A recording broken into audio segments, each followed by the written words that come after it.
Hey, Marcy. Thanks, Allison. Ruined my thunder. Ruined my intro. Take two. Ready? All right. Hi, everybody. Welcome to our August virtual tasting for the Forgotten Grapes Wine Club. We are so excited to have Chris Miller. Chris, can I call you Chris, or do you want Christopher? Chris. Okay, Chris Miller. It always says Christopher because I don't know how to change on the Zoom. Yes, got it. Because I'm a boomer now. From Seabold Wine Company, Bold Wine Company, Adroit, the man of many, many labels, which we will talk about over the course of the discussion. So we're excited to have him and his very, very unique wines, which I know I've been champing at the bit to open them up this last 2 weeks. So since I was champing, huh? I both champ and chomp, which are both acceptable, but I prefer champing because that's technically correct. Anyway. You'll get used to it, Chris. No, it's awesome. Kern likes to redefine words and use them at his will. No, champing it's technically correct. It's great. Like very few people know it. I only know that because of Mythic Quest. Yes, So. That's right. I watched that show. Oh, it was great. Of course, as y'all know, we'll be monitoring the chat. So if you've got questions, throw them into the chat and we'll ask Chris as they pop up. And of course, you'll have a little bit of time at the end. Hopefully, if Chris can stick around to answer some of your questions directly. One last little bit of housekeeping for our September virtual tasting, which would have been on September 15th, which is a Thursday. Because I am getting back from vacation the day before, and Allison had some complications with an Italy trip that is now not happening. But either way, we made a decision that we're actually going to push the virtual tasting to Sunday, the 18th. We're going to try to do our first Sunday virtual tasting and see how that goes for people. So pencil that into your calendars now. Our email will be going out next week, so you'll get all of the information on that, but just note that we're going to stray for once from our normal Thursday to a Sunday. All right, with that out of the way, we always greet our special guests for the evening with a question, which is, Chris, what is the most memorable bottle of wine that you've ever opened? I don't know. I drink a lot. I've been, pretty fortunate to be around a lot of great wine over the years, and honestly, kind of hard to keep track. As far as memorable, specifically memorable, there was one bottle of 61 Patrice that we opened. I was working down in Spago, and we did this big wine dinner, and it's nothing but wine collectors in it, and really, really special night, and one of the, and I'll leave out names because it's untoward, but 40 people in the room, everybody's a wine pro, and they're getting up there and they're talking about the majesty of the bottle and really laying into it and how it really outclassed all the other, and it was a great night for wine. We had 40, 50 bottles open and good stuff. And it's it's just the most majesty, the pedigree of this just coming through. And the wine was massively corked, but it was just, I remember that one. We're just oh my God. And there are other wines, remember it was either Traditionelle or Methode, 52, a write-off vintage people don't know about, or these kind of things. They had other wines there that were just on, just absolutely. I remember I was working, my buddy Jeff Addison, he's the director at Schaefer Vineyards now. He used to be at Wally's and he used to work these dinners. It was he and I, and we're popping we're talking white Burgundy back to white Bordeaux back to the 30s and 40s, wow. All kinds of crazy stuff that night. And they get up and talk about the truth, and you're yeah, that's horrible. And this wasn't just consumers; these are wine professionals. And you're just come on, guys. Yeah. So, well, Chris, I have a question for you then. Did you have one of those aha moment wines? Maybe pre-Spago days, or maybe while you were working at Spago, there was more one of the aha moment wines. And what was it? Yeah. There's a couple. The first one that got me interested in wine is when I was working as a busser at Emerald's in New Orleans, and that's where I went to school and grew up. And I remember it was just an inexpensive bottle of Durand Fouissé that one of the waiters was hey, try this, and I was I didn't know anything about wine, didn't know any tasting lingo or what have you. I was like, this tastes like chalk and butter. And he's like, yeah, that's right. I was just like, why do I like drinking chalk? But I still remember like, yeah, let's keep that shit going. Like, yeah. So, and that was like one of those where it was an aha moment for me. And then, you know, I had been exposed to Burgundy a little bit when I first became a sommelier, but it was when I was when I took over Spago, and we'd have like, you know, the producers come in and they drag their back. They're like, okay, here are the 27 wines from this producer, this vintage. And they line them all up and you taste through all the different vineyards. And I remember doing that one day with Jean-Marie Fourier. And I was just kind of like, oh, that can taste like that. Huh. And it was just like, it kind of redefined the concept of Pinot Noir for me, to be honest. Like that was, I still remember that lineup and I was just like, yeah, okay. Oh, okay. So. Nice. So take us through your history and how you got to become a winemaker. Obviously you have worked in kitchens, you know, you became a somm, you mentioned Spago, but take us through the evolution of Chris Miller. Well, he's still evolving or decaying, maybe, but it's changing for sure. Yeah, so I grew up in New Orleans. I was working in restaurants, you know, through like started a little bit in high school. I was like 14. My mom was a waitress at that time. Hurricanes at 12. And, I found an old picture of me, and we snuck into Pat O'Brien's when I was 16. And I found a picture of me and my friends, like they used to do the pics. And it's us drinking. We just thought we were the coolest fucking people that ever lived. You know, like just like smirky, cocky, like, yeah, that's right. It's because my mommy knew one of the managers and we stuck into the back door for the picture. Into a private party. So it's like not even like we could go to the park. So it was, you know, I was waiting tables and started getting into it and started working my way up through fine dining, what have you. And right before I graduated, I went to it was spring break and I went to go visit my dad, and he's up near Seattle, and we went to a wine tasting. The snow was bad one day, so we're just like, oh, let's go to a wine tasting instead. And this was right, the winemaker for Chateau Saint Michel at the time was a gentleman named Mike Janik, and he had just launched his own label. The winery was still under construction, but we went in. And by like wine number 2, I'm just like geeking out so hard. And I'm just like, oh my God, this is the most incredible thing and all the flavors. And he's like, oh, are you a sommelier? I'm like, yeah, I'm whatever that is. And yeah, I didn't know how to pronounce it. I couldn't spell it. Never heard the word before. I'm like, yeah, sign me up for that. I'm one of those. And, you know, it was just like, yeah, okay. And that was it. I was just like, I was working at an investment bank, and it was a couple months for graduating. And I was like, nah, I'm just going to do this instead. So I moved to Seattle and became a busboy. That was all I could get in at, the best restaurant up there for wine, and started into that and started doing like the tasting groups and that kind of stuff with them and learning about wine. And I met somebody that in the tasting group that was a winemaker in Walla Walla. And he's like, yeah, if you ever want to come check it out, work harvest. And I was like, I'm in. So right away, I would literally get off of work at, you know, like midnight on a Friday or Saturday. And I'd go home, take a quick shower, drive 5 hours to Walla Walla, sleep an hour in the car, work harvest for like 18 hours, sometimes drive back after that. Jeez. And that's the kind of 5 hours? Yeah, it's about 4 or 5 hours. Wow. So, and it was just like, that's when you're just like young and dumb. Yep. And you're just like, oh yeah, like love this. That's what your 20s are for. Yeah. It was like, that was not a good idea. I remember like every single time I'd like maybe take a little nap on a rest stop, like on my way back, and it'd be freezing because it's like Yakima Valley and it's cold at night. And I was like, I probably did that drive 100, 150 times. I never remember to bring a blanket or a pillow once.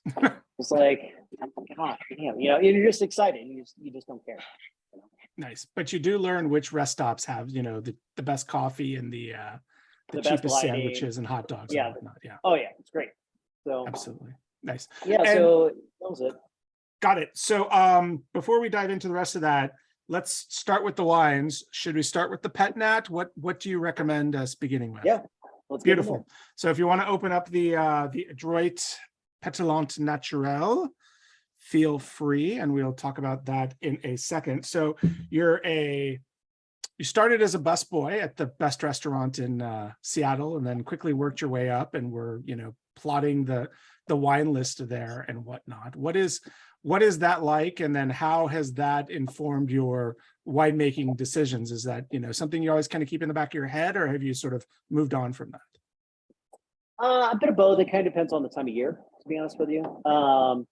So, working in the cellar, that was always important to me, like working in a cellar now in a kind of different form as well. But just getting your hands dirty and like seeing the bottles, seeing what it actually takes to do these things, seeing what actually takes to organize something, seeing what actually takes to produce something. Being exposed to the different bottles, and then talking with almost as much as that, it's kind of like almost like 1A, 1B, is that I would just kind of do like informal interviews with the world's greatest, winemakers, like all the time. I would meet 3 to 10 great winemakers every week for years. And I would just like subtly pick their brains, and, I took my notes, and I would and I'd like try some things, implement them the next harvest. I was making a little bit of wine on my own, like a few barrels. And so, so I just picked the brains of all these and being like a relatively important buyer for the area, for the city, that was one of the first appointments they always wanted to book. So everybody wanted to talk to me, and I was happy to talk to them. So you started making wine in Walla Walla. Yeah, and it was 2006, 2007, around there. Okay. And what were you focusing on, or what was kind of your, what was your raison d'etre in Walla Walla? What was the great idea that was going to change the world and change wine that you were going to introduce? It's weird. I fall in love with vineyards. So that's what brought me to Monterey too. That they had one vineyard up there, and Syrah was my first love. That was it. And they had this one vineyard out there, Lake Calleri. And it's well known and that kind of stuff. And this is right when it was starting to become kind of allocated, and you kind of had some shops that they're going to let you into the vineyard kind of thing. And I rode on the coattails of a buddy of mine, and so I was making some Lake Calleri Syrah. It's kind of a cool-ish climate for that specific area. It's very savory and briny. And I still remember, because I was a busboy or just turned waiter at the time. I still had student loans, all this kind of stuff. And I remember I was very fortunate. They're like, okay, we'll give you a couple of times. God, this is amazing. I'm going to make my own wine. I didn't know anything. And they show up and they drop off like 4 or 5 tons of fruit. And I'm not really thinking about it. They log it in, and then everybody goes to lunch. And I've got the forklift, which I had some experience with already, forklift and the sorting line and everything, and everybody went away. I was like, I guess I'm doing this by myself. That was a pretty action-packed kind of afternoon, thrown into the fire of things. And I don't know how much that was done on purpose to kind of put the youngster in his place, or how much of it was just just timing of the day and what have you. And then I get the bill for it was whatever it was, let's say $3,000 or something, whatever it is.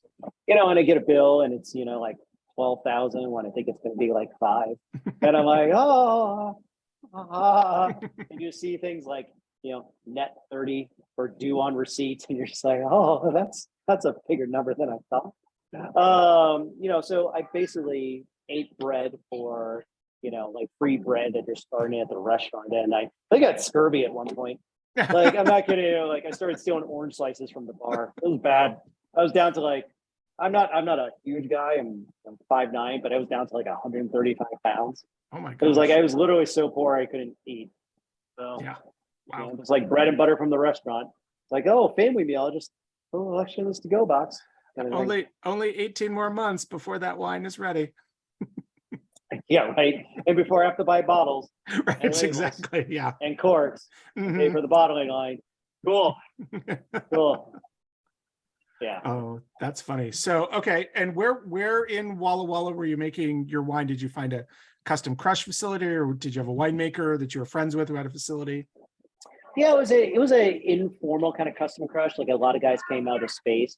So the guy out there, this guy Justin, he owns Va Piano, which they're still going and doing well out there and stuff. And he had a bunch of guys working at his facility, and they quickly kind of built their own. But I was working with Greg Harrington from Seabold Cellars. So like Greg was kind of my winemaking mentor and kind of walked me through all those kind of things. He had only been making wine for like 2 or 3 years himself, and came from the sommelier side of things. So there was a kinship there, and taking pity on somebody and holding their hand through the process and what have you. So what you need. So anytime somebody tells me they want to make wine, I'm like, you think you want to make wine? Like, Did they eventually come off of lunch and help you with the sorting line? no, it was already done by the time they get back. That was a long day. I was gonna say 4 tons in an hour. That's no, they took a couple hours off. Yeah, I didn't get it done in an hour. Like, they were just gone. Came back like half lit. I'm like, cool guys, thanks. Yeah, thanks for leaving the keys in the forklift. It's something. So how many vintages did you do in Walla Walla? And was that under the Seabold brand, or did you have another brand at that time? Or no, it was helping out in the cellar for Gramercy and some other guys. I've been training my palate a little bit, and the main thing for me is like actually brought some value as a blender, like actually like figuring out barrels and how they fit together. Like I always kind of had kind of a natural knack for that. Like if there's anything that I have a quote unquote talent for, like that's it. Like I see things and how they fit together pretty well. So I was helping out with that, and I started making a little bit on my own. The first label is called Meliora. So we did a couple of vintages up there. I worked in the cellar for 2 or 3 vintages, and then I got hired down in LA. And at first I turned the job down. I was like, nope, I'm living the dream. I'm now a sommelier in Seattle, and I'm making wine in Walla Walla, and I'm figuring it out. And like, it's like I have everything that I want. Like, why would I move? And so when I did move down to LA, because I turned it down a few times, and I was like, well, I'll move for this number, which looking back wasn't a high number, but I felt very cocky about it. And they're like, okay. And I'm like, oh. Can you start on Monday or Tuesday? Yeah, We're actually closed Monday. Can you start on Tuesday? Pretty much. So, I moved down there, and I called up a few different people, and I asked every single one of them, I was like, look, moving to LA, I want to make wine still. I want to make wine in Santa Barbara. Like, who do I call? And out of the 5 people I called, 4 of them, the number one person on the list was Greg Brewer Clifton. Mm-hmm. And so I called Greg, and we were a customer of his. I didn't met him yet, but I called him. I was just like, look, man, apparently you're going to be my new winemaking mentor. Never talked to the man a day in my life before this. I was like, yeah. So I called around, and apparently you're going to teach me how to make wine. And he's like, oh, am I? I was like, yeah, it's you or nothing, and I'm not good with nothing. So let's get the party started. And next vintage, just started making wine together. What year was that? 08, 09, right around there. Yeah. So I think we started talking in 08, and I think 09 was my first vintage with him. Wow, I didn't realize you made wine with Greg. Yeah. So, well, to be clear, I trailed Greg while he made wine, and I learned some things along the way. Like, let's not confuse the two. And I know that difference now. Like having run a facility, having owned a facility, I'm just like, oh yeah, that's like when my 2-year-old wants to help in the yard. I'm like, oh, there you go, help daddy. That's a hose. Oh, good job. Like it was almost like that. Go coil the hose for daddy. Go uncoil the hose for daddy. Okay, I go wasn't coil even it great up at coiling again. the hoses. Like I wasn't even great at that. Like he'd still go back and redo it. He's a perfectionist. Like he'd still go back and redo all my work. Like, okay, like I'm glad you got some fun to play today. I'm gonna go ahead and do all the things. But it was cool. I learned a lot from him. He was very, very gracious with his time, very patient, particularly for somebody that's as particular and as focused as he is. I really don't know why he bothered with it. So, yeah, we don't talk about it, but he drinks for free anytime I'm around. So he used to come in the Spago bar. I'm like, yeah, let's drink, and he would just sit there. Like, Jesus Christ. I was like, yeah, that's right. Let's keep the winemaking lessons coming. So. So you mentioned earlier you fall in love with vineyards. So what vineyard was it in Monterey that brought you from LA up to Monterey and pursuing winemaking full time? So there's this guy that I met at a wine festival like years ago. His name is Peter Figge. And he planted this vineyard up in Monterey, just outside, I mean, literally like a couple of feet outside of Carmel Valley. And it's called Petillant. So it's an uplifted marine seabed. It's like 7 miles off the ocean. And he had planted it. He was making wine from it at one entrance wines. Well, I was going through the cellar, like, Peter was a good winemaker, but there were some things that really stood out. And I'd go through and I'd blind taste with him. I gave my opinions on things. I'd find some wine from it. We were buddies. And I'm sorry, what was the name of the vineyard? Pelio, Pelio. Okay. So, and we worked with it for several vintages, Pinot Noir and Chardonnay, a little tiny bit of Chardonnay, mostly Pinot Noir. And it's amazing. Like for me, what Monterey brought more than anything else, because you talk about regions, what excites you about a region, what advantages it has, those kind of things. And this was like very indicative of Monterey as a whole. It's cool climate. It's right next to the ocean, so you have like marine seabed. You've got cooling climate, but you don't have a lot of disease pressure.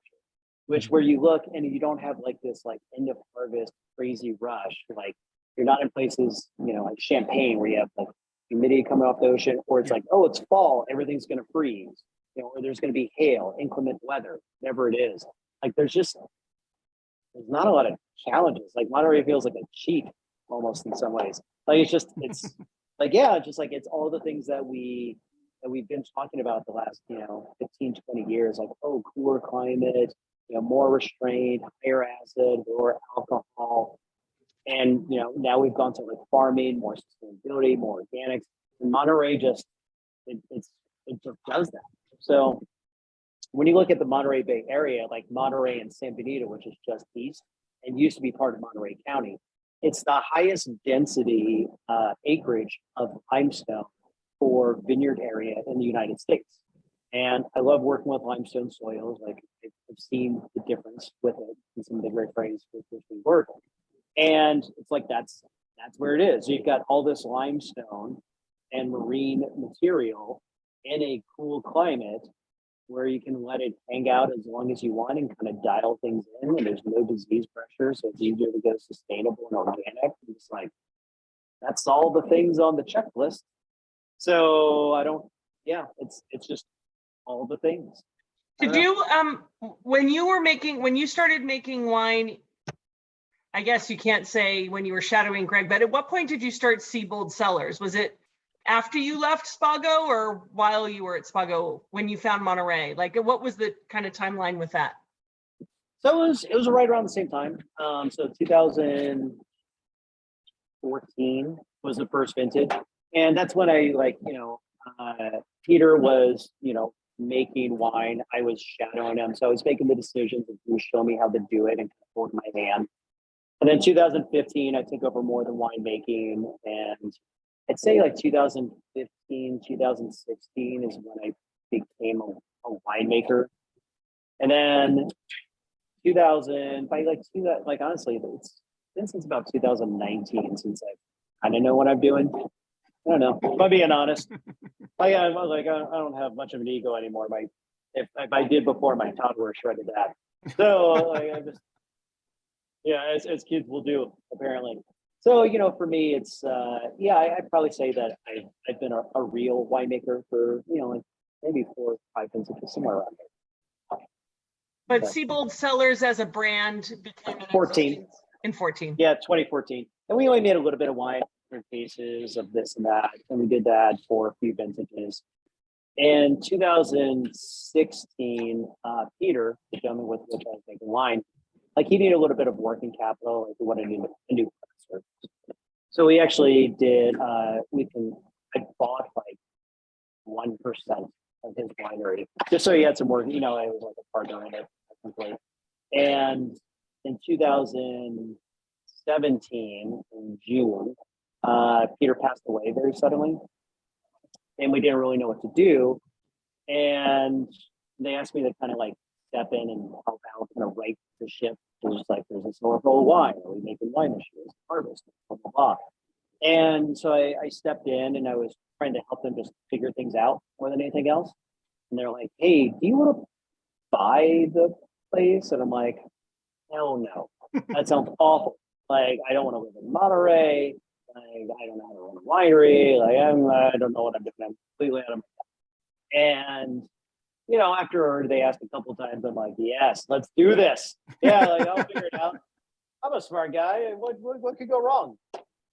It sounds like the key to getting you to do something is just to ask you a few times. Yeah, I don't have a lot of willpower. Like, that's, my wife gets everything she wants. And it's like, when she argues with me, I'm like, you're gonna get your way eventually. Like, you don't have to like ramp it up. Like, just ask me a few times. You're probably gonna get your way. So, Well, I know from having spent time in Carmel and Monterey and Salinas that Peter's roots are very, very deep there. He's, really been a mentor for a lot of the winemakers in the area. So he's definitely a legend in the area and sorely missed. he's a very sweet guy. So, But let's talk specifically about this Petillant, which sure. you've done under your Adroit label, which is a second label. Not we don't actually have any of the Seabold wines. I guess all of them fall under the umbrella of Seabold, but then you have these multiple levels and labels under them. So tell us a little bit about the Adroit label, what its purpose is, because our first three wines are all going to be Adroit wines tonight. Yeah.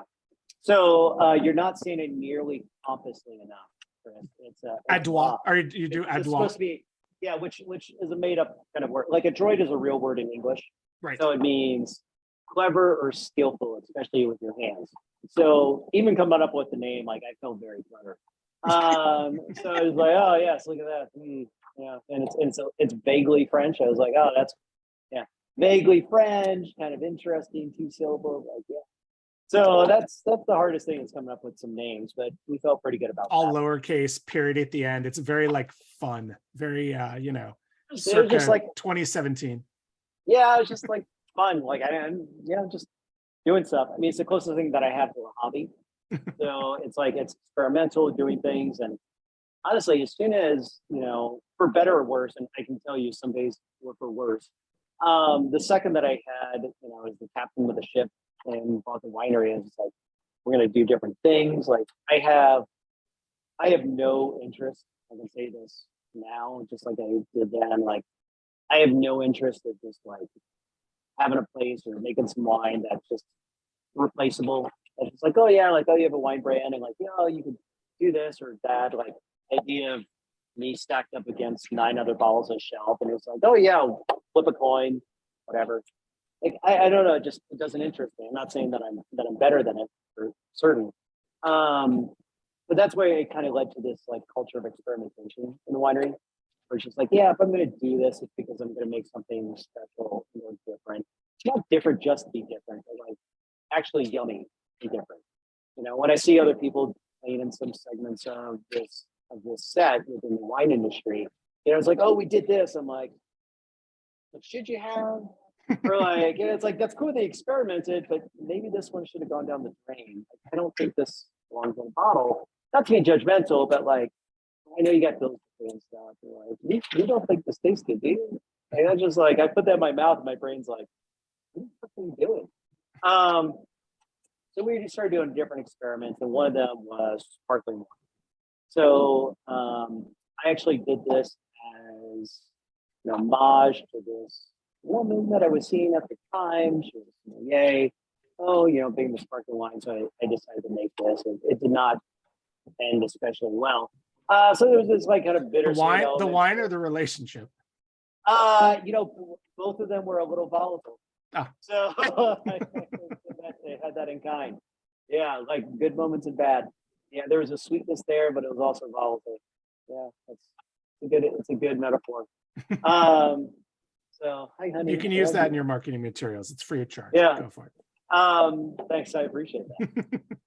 So it was just one of these things I was doing it. It was like, it's kind of fun. And then, I seemed, to enjoy it, and, I was happy with what was going on with it. And it's interesting making sparkling wine. It's a vastly different process in some regards than it is making still wine. And some of those things have informed a lot of these experiments. Just So Adroit is kind of like the tip of the spear. That's kind of like the harpoons on the back and everything too, where I'm chasing some ideas and they're experiments that kind of work. And some of the times, and this is kind of the point of it too, is that it informs the rest of the winemaking process for what we do in our more like mainstream capacity. So whether it be like skin contact, making sparkling, like we're going to make our first traditional method this year. And that's because I've been making Petillant for, 4 or 5 vintages now. And I have a good idea of the vineyards that are going to work well for it and have a good idea of the control of the process. And we'll see how it goes. Like we did some experimental last year and it turned out good, not good enough. And I think we know how to hone it in a little bit more and we're ready to go there. So So I have that's fine. I have 2 questions for you. One is a snarky comment, but then I have a question. So you had a sweet yet volatile relationship that resulted in a pet nat. And now in your lingering long relationship with your wife, you'll make a traditional method long aging wine, right? That's good. Yeah. Okay. That's There's good. something in there. No, Yeah. but my That question. one we're going to charge you. That one we're going to charge you for. That's fair. Yeah. No, and so my question, when you make a traditional sparkling wine, are you going to be doing more traditional grapes? And I'm really curious about this choice of Colombard and Barbera. Yeah. As both the experiment, but would weird grape combinations like this work in a traditional method? And also, this is kind of a 2-part. You said before you're really good at blending. What was it about Colombard and Barbera that you were like, ooh, that's a puzzle I like? And I'll tell you Well, what, they were on the same vineyard. So that one was easy to figure out. I was going to say one quick thing before we get to your answer to Allison's questions. Can you take everybody quickly through the differences between Petillant and a traditional Methode Champenois, just for those who aren't familiar with the 2 different styles, or maybe they've heard of Petillants but don't know exactly what it entails. What are the differences between the 2? Sure. Well, very strictly speaking, Petillant simply means that the bubbles occur naturally. So whenever you buy like real, or not whenever, but a lot of times when you buy cheap sparkling at the store, if you're buying cheap stuff, what they do is they make some wine and they just literally just put on a CO2 tank and they just get a lot of bubbles in there and they pressurize and they bottle it. So that means that you actually made a still wine and you put bubbles back in it. And it's kind of the same way of like you pop a can of soda. It's just like, oh yeah, you leave a can of Coke out on the counter for an hour and then just like, you're like, oh, this is syrupy and weird and the bubbles go flat. So, and you don't get the same quality of bubbles or larger bubbles and everything. So Petillant simply means that the bubbles that are in that wine were a result of the fermentation and you captured it, which is much more difficult than just hooking up a CO2 tank. There's merits to both approaches, but generally Petillant or natural bubbles are considered vastly superior. They feel better on the palate, they're smaller, they're integrated the wine better, they last longer, ages better. So when you make Petillant, like the colloquial way that most people kind of look at it is that you ferment it, it's a single fermentation. So it's literally like, okay, you've got the wine, it's fermenting. Before it's finished, you put it in a bottle and you crap it so that, so let me step back real quick. Sugar in the grapes plus yeast, naturally occurring, whatever, equals alcohol plus CO2. So CO2 is a natural byproduct of any fermentation. So if you're fermenting, CO2, carbon dioxide is kicking off with it. So usually just evaporates into the atmosphere. So this way, when you're getting close to the end of the fermentation, you put it in a bottle and it captures that CO2 and it pushes it back into the wine. And that's why you get like finer developed bubbles that are really integrated in the wine, that's softer and smoother and generally considered superior. So that's what Petillant-Naturel is. Now, for traditional method, what the general standard way to do it is that you actually just make a still wine that's very, very low in alcohol, okay? And then after however much time of aging, 1 year, 5 years, 10 years, 20 years in barrel, whatever it is, then you actually put that into a bottle, you add a little bit of sugar and yeast, and it starts to re-ferment inside the bottle, and then you put the cap back on. So it's still natural bubbles. We've wind that wine to develop, and you see this in a lot of champagnes. If you go and buy quality champagne, there's all these different flavors, like really mature. It's not just overtly fruity. It's all this like bread and yeast and honey and all these other kind of flavors, and that has to do with that method, that aging process too. On this wine, compared to a lot of other pet nats, it's very clear. Yeah. Like there's no yeast left in here. Are you doing something that it is not? Because I've had many pet nats that are unfiltered and In have fact, a little. it seems like the majority of pet nats tend to be cloudy, and you get a lot of the yeast cells in there, which we'll talk about with your next wine. But yeah, that's sort of the knock on pet nat, is that it has that overly yeastiness because that fermentation is still taking place in the bottle and you don't filter out those yeasts. Yeah, so we don't filter this at all or anything. Like sometimes, depending on the wine, sometimes so again, pet nat, strictly speaking, it's like those bubbles were made from the fermentation. Right. So now there's two ways you can go. You can there's schools of thought on it, and that kind of stuff. Like the most strict version of it, a lot of times, is like put in the bottle, you put the cap on, you sell it off. And I get that. And yeah, it is more natural, I would suppose. But it's also, and this is what it comes down to, and like people argue it and this and that, and good philosophies and not stepping on my toes. But this argument is it's just cheaper to do it that way. Right. It's like, yeah, just like you just stick it like, oh, you put it in a bottle and ferment it. Here you go, give me the money. We don't really do things in a financially sound way at times. So this one was actually, and I've done it both ways. This one's actually disgorged. So what that is, after and you'll see this is like a 2020 where most people are like probably sold through their 2021s. Yeah. We actually keep it on its lees for a long time. So while it's still fermenting, we put it in the bottle, we crown cap it, and then we do a hybrid between pet nat, again, generally accepted terminology for it, and method traditional.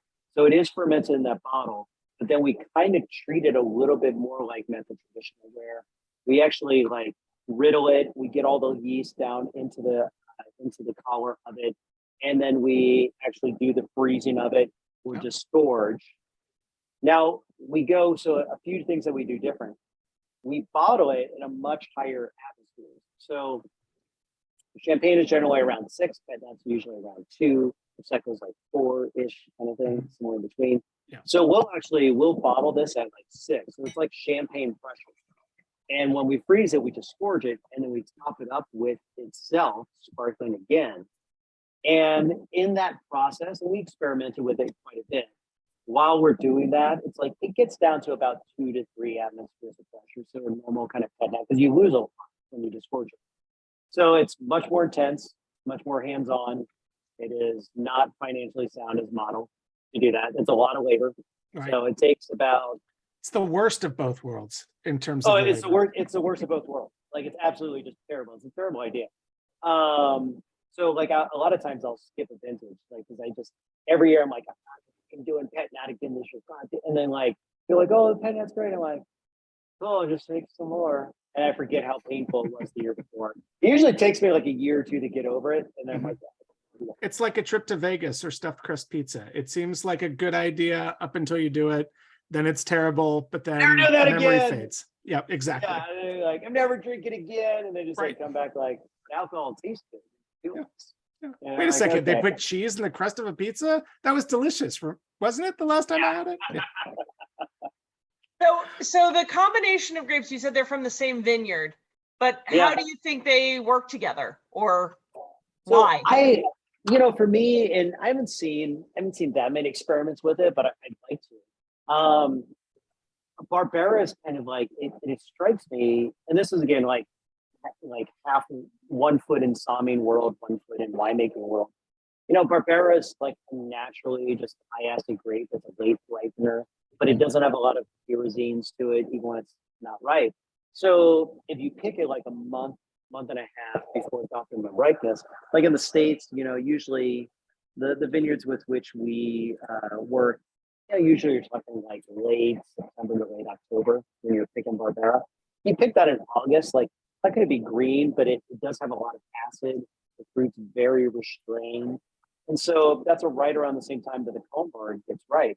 So we actually did this as a co-fermentation, and to be honest, like we did this as a little bit of experiment and this one worked.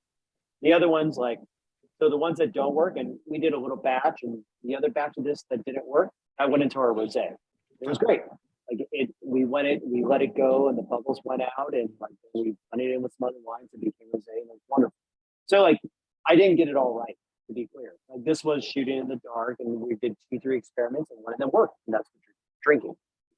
Yeah. So, Is so this the same combo each time? no, it varies like every year. Like we've used the Colombard quite a bit. It's this old vineyard outside of Modesto. They just like grapes have this like sort of minerality to it, almost a saltiness to it that I really liked. So there's a lot of it comes back to this like kind of like seaside being near the ocean and think about those kind of things. Like that just appeals to me as a winemaker, those kind of like flavors and notes. Yeah. So when we did this, the vineyard owner called me up and he's like, "Oh yeah, like, can you also?" And it's a few hours away from the winery. It's like, "Oh, we also have like one small bin of Barbera because we only have like 1 or 2 rows of vines. Like, can you make some of that for us?" I'm like, "I'm not driving out here again to pick up 1 bin of grapes." Like that's kind of stuff like you get used to. It's just you don't have the time. Like it's harvest. Like Right. I'm very busy. Like, and I told him, it's like, look, if you want to give it to me on the same time as the Colombard, I'll play around with it. I'll make some rosé, whatever. And they're like, okay. So, and this is the one that worked. And now I know how to do that. I know how not to as well. That's a good rule to have. And of course, Colombard has long been favored by a lot of domestic sparkling producers because of its high acidity, the fact that it can be picked pretty early, still have enough sugar with that high acidity to create those fermentations in it. And if it's also a major component of the cognacs and the armagnacs over in Gascony in France. But it is an interesting. Was it a grape that you sought out for the sparkling, or? Yeah. Well, I like the idea. We did a still Colombard in 2018 or 2019 as well. And I played around and we did a little bit at Nat that year as well with that grape. It didn't work. So that went into the still wine and it was just fine there.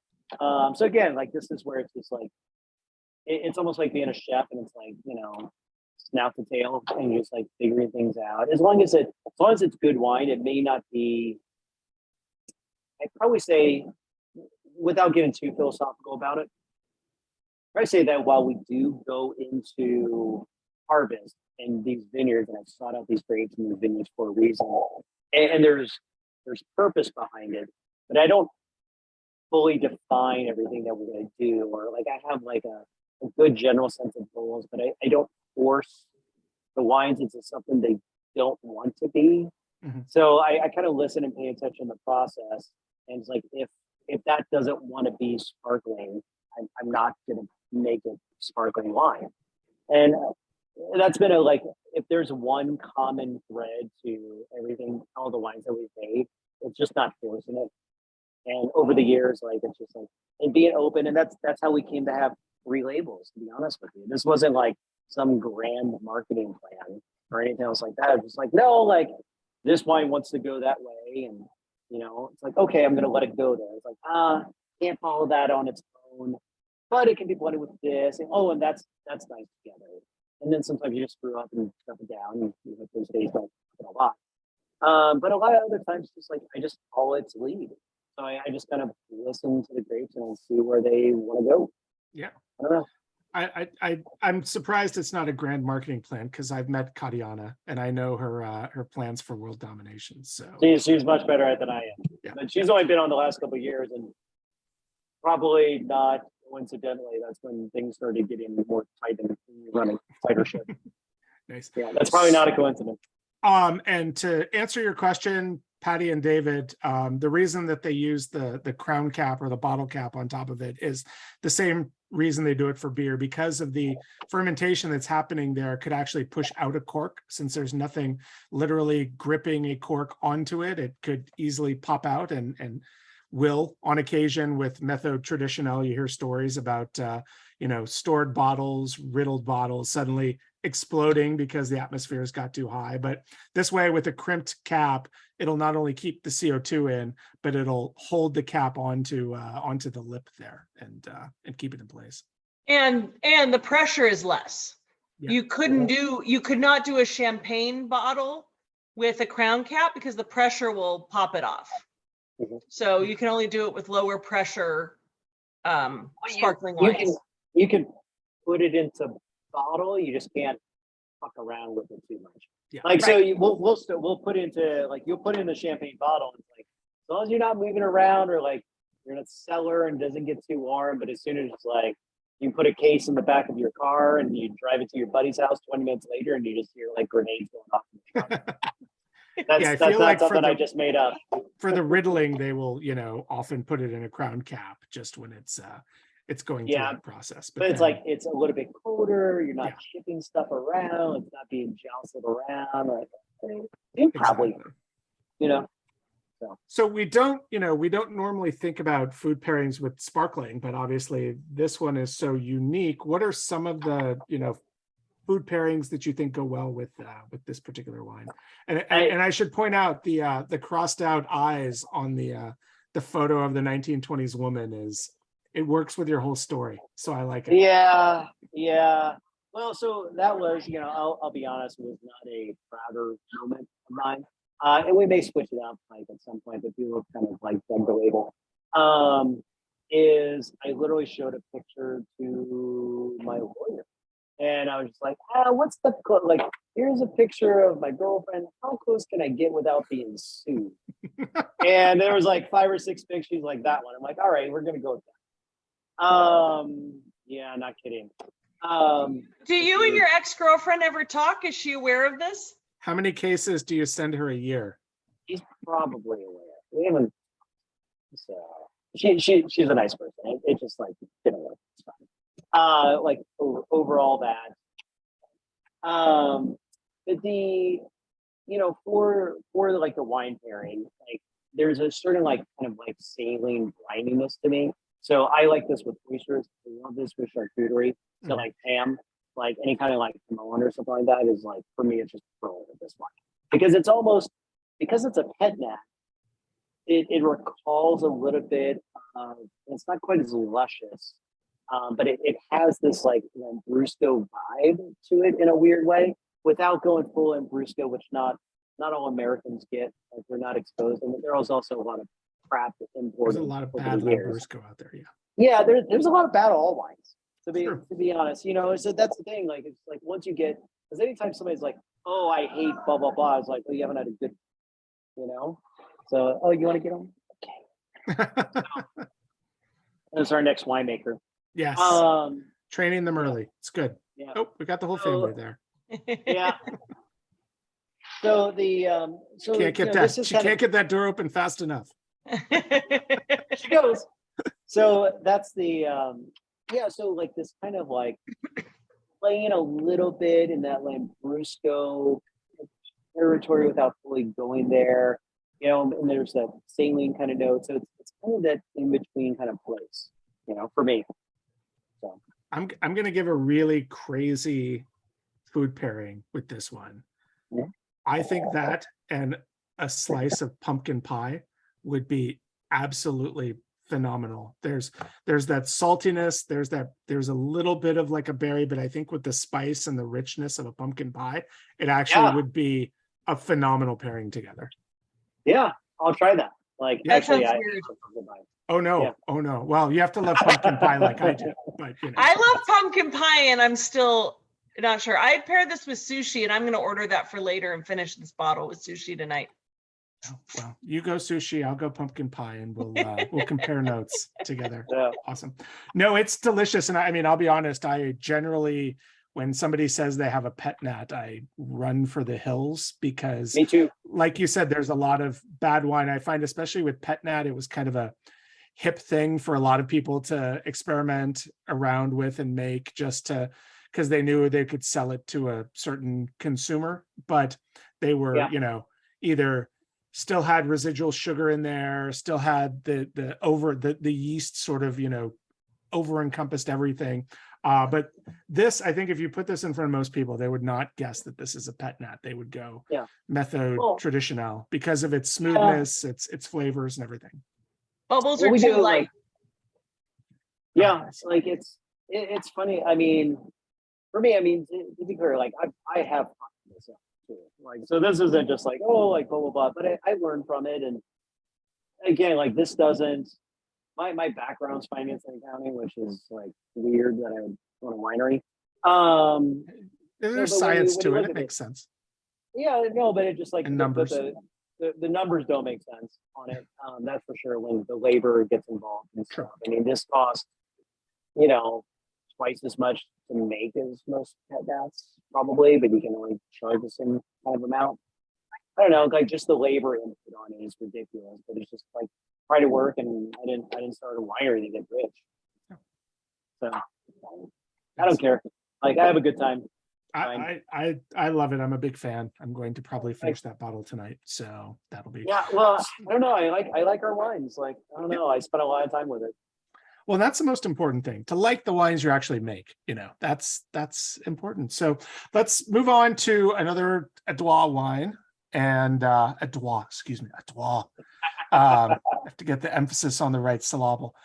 So this is the skin contact Falanghina, which, you know, if you thought Colombard and Barbera pet nat was odd, wait till you meet my friend, the skin contact Falanghina. So take us through how this wine came to be. Where on earth did you find Falanghina? Why did you decide to work with it?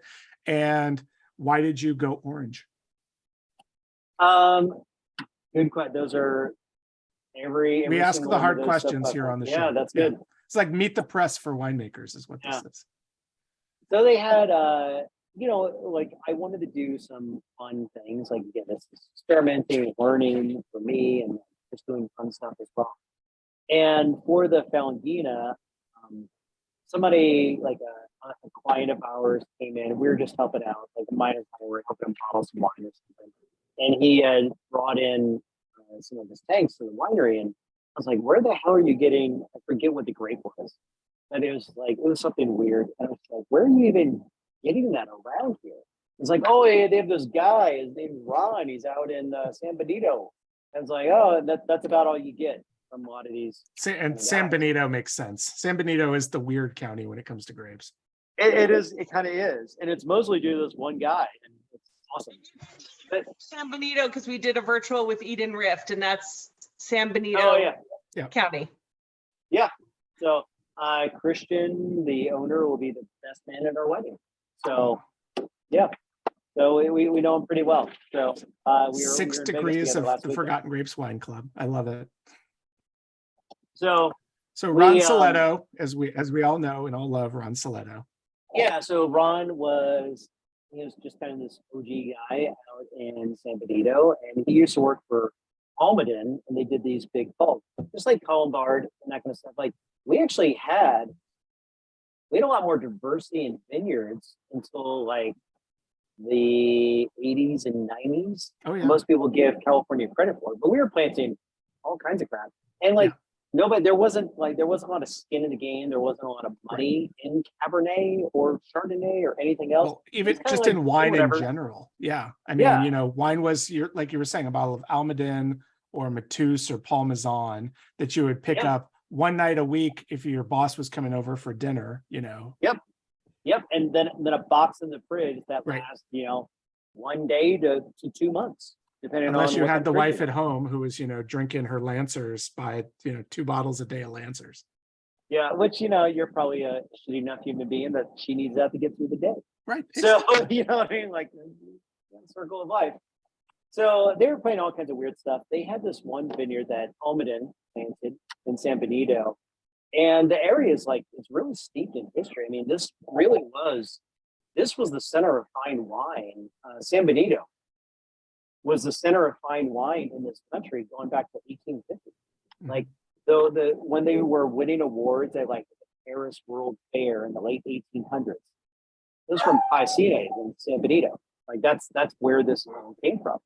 And so, and this gets back to like limestone soils and this kind of stuff and blah, blah, blah, blah, blah. So Almaden had this experimental vineyard that whoever the vineyard manager was, he definitely got fired. But like looking back, like that's rad. You should never have done that, but I'm so glad you did.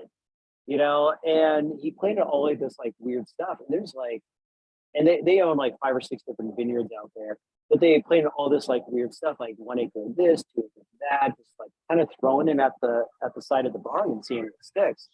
And more of it stuck than not, because it kind of like it really walks this line as far as like climate and this and that. And so a lot of things just do well there. And so I met this guy, you know, Ron. He was extraordinarily charismatic. You know, he was in his 80s. He passed away in 2020, right before harvest.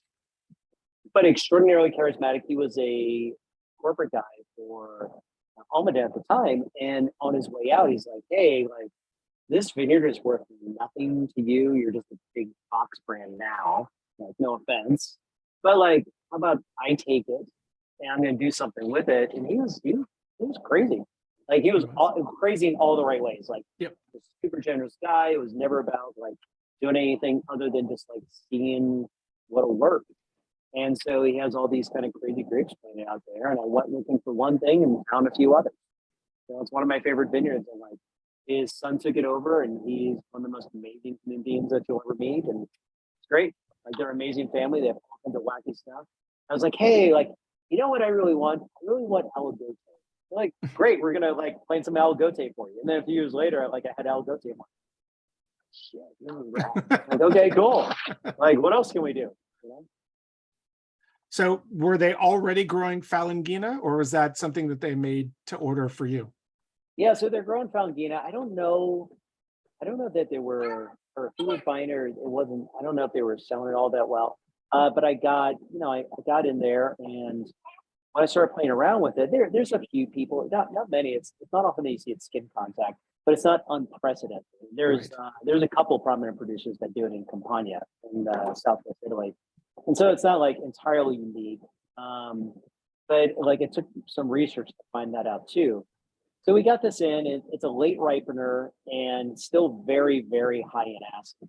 So when we got it in, the very first year that we did some skin contact on it, but it was so high acid, and we didn't do a lot of skin contact because this was 2018. I was a little bit nervous about skin contact whites because they tend to be a little bit onerous and clumsy, frankly. So I was like, okay, we pressed off a little early, and it was kind of nice, but it was in this kind of weird place. And we actually made a Petillant out of it, and it turned out incredibly well, which was nothing but just dumb luck. It's like the dumbest kind of luck you could ever imagine. I had no idea what I was doing, but it worked out great. So after the years after that, we actually started doing like, I kind of honed in on what it kind of needed, and like, you know, we'll go through and we'll taste, and like, it'll get skin contacts for a number of days. We'll press some off. We'll kind of figure it out. So we've kind of honed it in, and after a few vintages, I think we have in a pretty good place now, where it's definitely a skin contact white. There's no mistaking it for anything else, but it's not, I don't feel as though it's clumsy or heavy, or I never want to make a wine that's proven a point. It's like, yeah, isn't the skin contact, you can taste it. Yeah, like, that's not the point of wine to me. And It's a chewy white. It's a really chewy white. Yeah, like it's so bad it's good, but not actually good. And I never wanted it to be that, you know. Yeah. I think it's just a really nice texture on the mid palate. It adds a little more depth to the wine.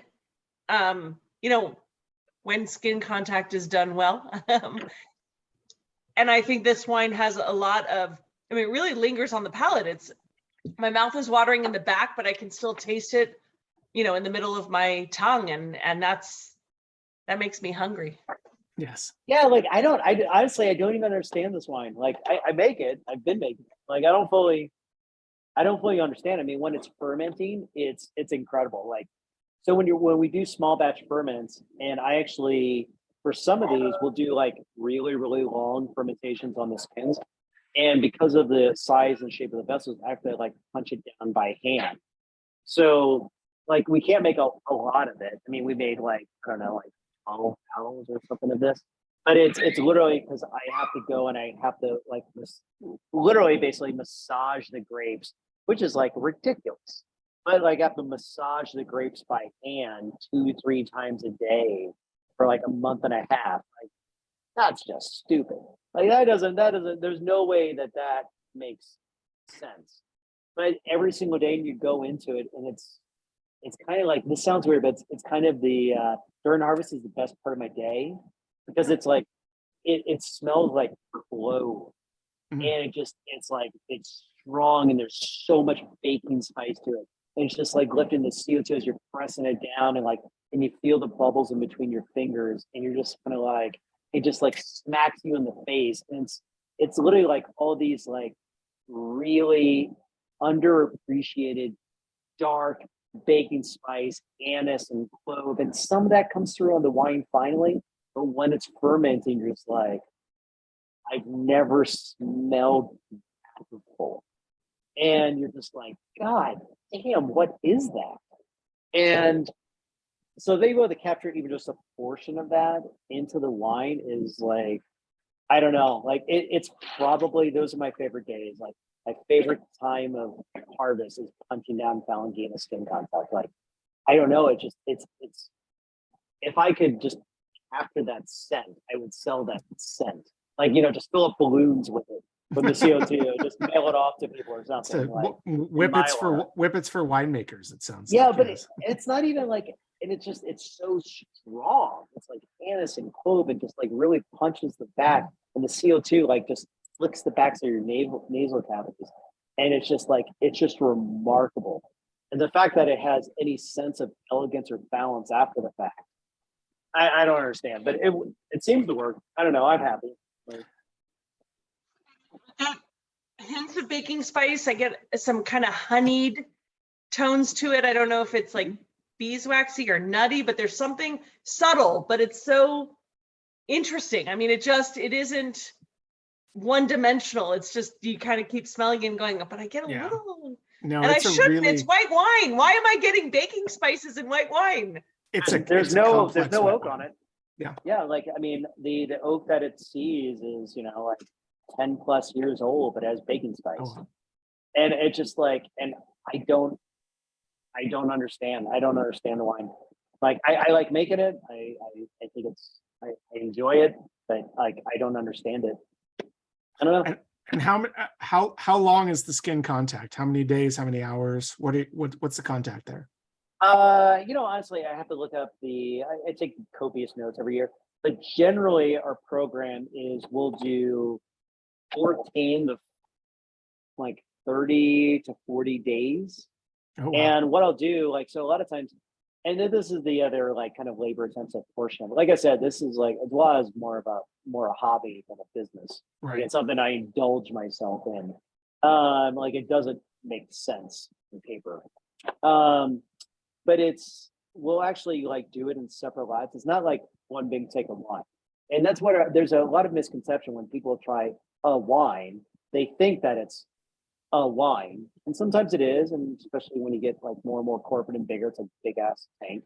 But this is like 5 or 6 different wines, sometimes picked on different days, sometimes not. Some of it's pressed off immediately, and I'll put like 60 gallons of that away. And then just in case I need to freshen or dialing back the skin contact. And then I'll actually monitor with the experiments, like I'll press off some of it at 14 days, some of it at 20 days, some of it at 30 days, just depending on how it's showing. And I'm trying to capture it in that moment. So, and then I'll let some go, I'm like, that went too far. But like maybe it'll bring something and bring back an element to it at the end. And we keep a lot of those things separate. And that's when I go back to the blending. And that's why I think that a lot of our wines show multiple layers, is because it has multiple layers. It's not anything like fermentation or grapes. It's just like, no, like that's 11 different wines if you want to like count it as different trials. and then I condensed it back into wine. Is kind of what it is. And then you decided to leave this one unfiltered, so you've definitely got the lees still hanging around there, just to give it more body and richness. Mm-hmm. Yep. So, well, most of our wines are unfined and unfiltered. Like it's pretty rare. Like it's one of those, if I have to find or filter something, I don't want to say it's a defeat. Like I want to make sure it's the best wine that's going into the bottle. But the idea of not intervening in the process of a wine in any way whatsoever is kind of flawed from the get-go. Unless a vine was natively growing in its native area and growing wild and trellising on trees, and then it happened to drop off the vine and fell into a hole and started bursting and fermented in that hole. And then even the act of scooping up the bottle and put cork in is intervention. Right. But we are extraordinarily hands off. It's very rare that we intervene in kind of any way. So, but you get to a point where it's like, well, this is what the wine is showing. This is what's going to be. What's the best version of itself? And the best wins are when you do absolutely nothing. So, and for Adroit, those are all the experiments that we didn't really have to do anything. So this is like low sulfur. It's not fine. It's not filtered, and that's true of all the Adroit wines. So. Very nice. So let's talk food pairings with this one. And despite the baking spice, I'm not going to recommend pumpkin pie with this one.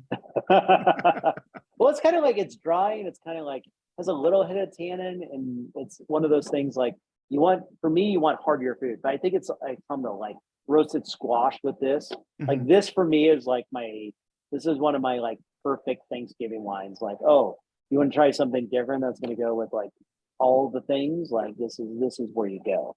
Like you have those pumpkin spice. You've got the pumpkin pie in the oven still. Right. While you're eating the turkey. You know what I mean? Like you've got the stuffing, you've got the turkey, you've got all the other things going on, and you smell the pumpkin pie in the oven. And that's this one. Yeah. No, I think roast pork. Like to me, the saltiness, the earthiness of a roast pork dish would be phenomenal with this. I can definitely see it with the body and the weight, because pork has kind of that heaviness to it. So I think that would be a delicious pairing. But and I it can can handle fat and protein. Yeah, or even like a shepherd's pie with this. I mean, like with the ground beef and the vegetables and the mashed potatoes, I could see this standing up to something like that. How about you, Allison? Can you go sushi again? Kind of going like a scallop. I don't know why that, something kind of rich that this could go with, but I'm not a big pork eater, and yet I can totally see this with roasted pork. I mean, I get it. Yeah. Or I could see like a meatier fish, like a swordfish, or something with a little more density, like even bronzino would be. I was thinking of that, like something, but on the fish side, but going meatier, because I think there's a nice kind of mineral saline element to the wine that I think could go well with fish. Yeah. But then absolutely. it needs to have something bold to go with it, because this wine has body and structure. Yeah. No. But it's a little alcohol. It's weird. So I mean, it doesn't get all that right. We harvest this in mid to late October, and it still comes in 12%. to 12s. Wow. 12%, Chris. I checked. The first two wines are both 12%. He hides it there on the side. 12.4, yes. And 12.2. Yeah, and just like wine. And it holds it. Like, I don't know, it still has body and weight, and it's it's not a lot of alcohol. Like, I don't know. Again, like I don't get it. Like I'd be lying to say that I understood it all. Like I have a pretty good idea how to put it together where it's tasting a bottle, I think. But it's fun to hear a winemaker describe their wine as, I don't get it. I made it. I just don't get it. Yeah. Speaking of not getting it, let's move on to the Trousseau. And before we dive into the wine, let's talk a little bit about your label, because I know you guys have some very cool symbolism and whatnot behind the A on the Adroit. And of course, you mentioned earlier, you have the the harpoons on the back. You have a lot of seafaring image on all of your wines, obviously being named Seabold. So Yeah. So I'll be very frank. Like I don't hold things back much, and to my detriment at times. I was kind of like struggling how to communicate what Adroit was up until about a year and a half ago. And I was kind of like, I kind of had an idea of what the brand was, like what the label was, but like I hate the idea of like brand. Like I don't have any marketing savvy or anything else like that. So I was struggling with this. I had a buddy of mine that was working at the winery with me, and I grew up in New Orleans. It's a very heavy drinking culture, much more so, at least from my experience, than a drug culture. And so I never had much exposure. So he got me really high one night. Like we took a lot of weed gummies, and then all of a sudden everything just made sense. And the thing that I've been struggling with for like a year was all of a sudden in the period of like 3 hours, like I woke up the next day, I'm like, Jesus Christ, that's brilliant. Like I could never think outside of myself enough to do that. And so a lot of the elements came to it, just like started making sense, which is like, Adroit is kind of me chasing my white whale. There's a lot of, especially in like kind of the admiration, let's say, of the US for, like Italian, French, kind of those as our typical tropes that we look to, those examples of what fine wine is. And that's very common in the US, especially amongst winemakers. Those looking at those things is like, well, you're sort of chasing not necessarily the exact style or their interpretation, but you're chasing that energy. You're chasing what makes those things different, what's special about those things, how they stick out, how you still represent a grape and a region that's been transplanted many times over into your little neck of the woods. And so that it became this kind of like seafaring, chasing my white whale, a little bit of like Melville kind of connotations to it. And that's where like the kind of harpoons kind of came through. And then it's like tip of the spear for experiments and other things that we're doing. The A on the front, that's actually like a coiled rope. So I do all of our label designs, and I do the labels. Like I don't just hand off to somebody, and because like those people are expensive, and you go back and forth quite a bit, and like they're worth the money. Like you shouldn't do it the way that I did it. But communicating that, especially when you don't have a clear picture in your head yet, or you can't articulate it, it's very hard working with an artist when you don't know what you're talking about. It's like, I don't know, that's not it. This other thing, and we just kind of want this, and this is the vibe. Like, it's just like, they don't know what you're talking about. You be creative. You come up with something. Yeah, like, I mean, like this, but like not like that. Right. Do this, but not that. And they're just like, sure, whatever. So I went back and forth with some artists. So I just decided to teach myself like Adobe. So a lot of this is done like Illustrator and Photoshop, and good, bad, ugly, like it's me. No, it's impressive. It's very, very personal. Artistic. Yeah. Thanks.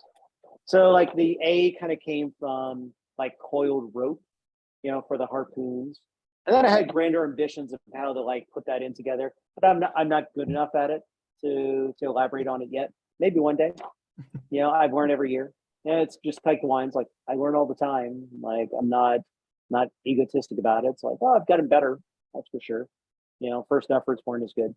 And that kind of like goes through, that's the thread that runs through Adroit. So it's experimental. We're figuring stuff out. I don't pretend to know it all, but it is very personal to me. Is anything, I know you're going to talk about Bold Wine Company in the next wine, and then there's Seabold, which is the other label, and you'll probably differentiate them in a second, but do you carry any of the themes from this label onto those other labels? No, so I'll discuss it real quick. So I kind of see it as almost like kind of like a triangle. This is all in my head. Like even the label designs, I have synesthesia, so I taste in colors and shapes. So when I taste things, like they pop into my head in like weird blobs and shapes and sometimes gradients. And that's where most of the artwork has come from. It's just like, I don't know, when I taste the Falanghina, that's what it looks like in my brain. And it's a little bit prettier than what it looks like in my brain. It's chunkier in my brain. I don't know how to describe it. Yeah. My mom knew this when I was a kid, and you only know what you experience, so you don't know if that's different from what other big people experience.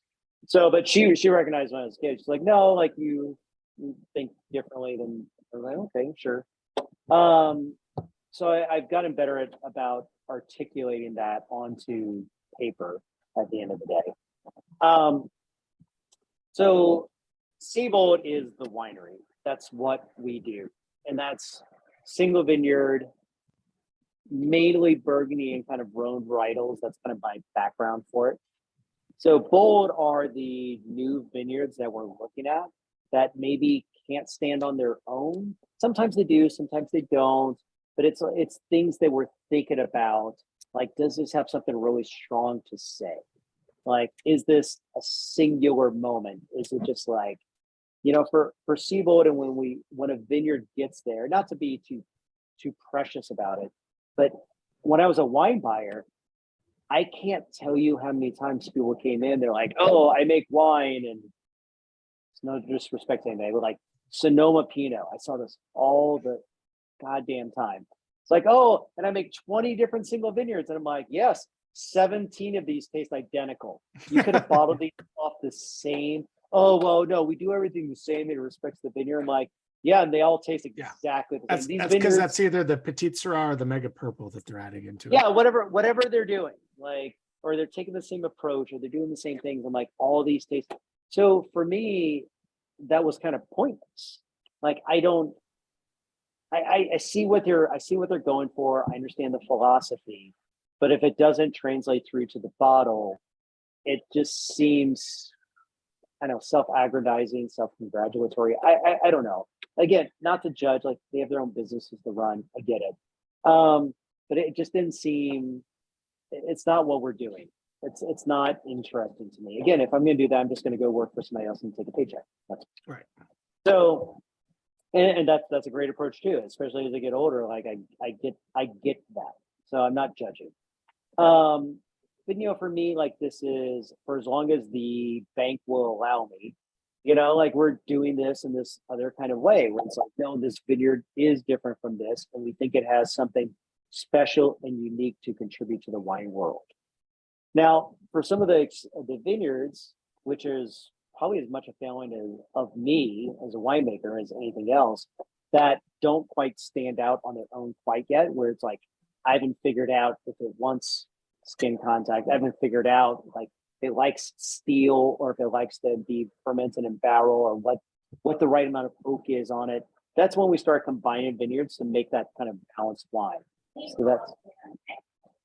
So that's when you start having, like, that's how Bold kind of got started, where it's just like, well, this is a really good wine, but I'm not feeling this as an entity to stand alone on itself, either the message or the balance or what have you. Just start blending with some of the other pieces that we have. And then Adroit on the other side, that's kind of the experimental arm, and it informs the other processes. So that's where it's like, skin contact, hyperoxidation, different picking times, different oak regimes. That was like that, like, oh, this has to be like, Adroit is like, it's fun. It doesn't have to be perfect. I don't like the idea of polishing something away from all of its personality. It's like, no, it can stick out a little bit. It can have its personality. It can have a pink mohawk if it pulls it off.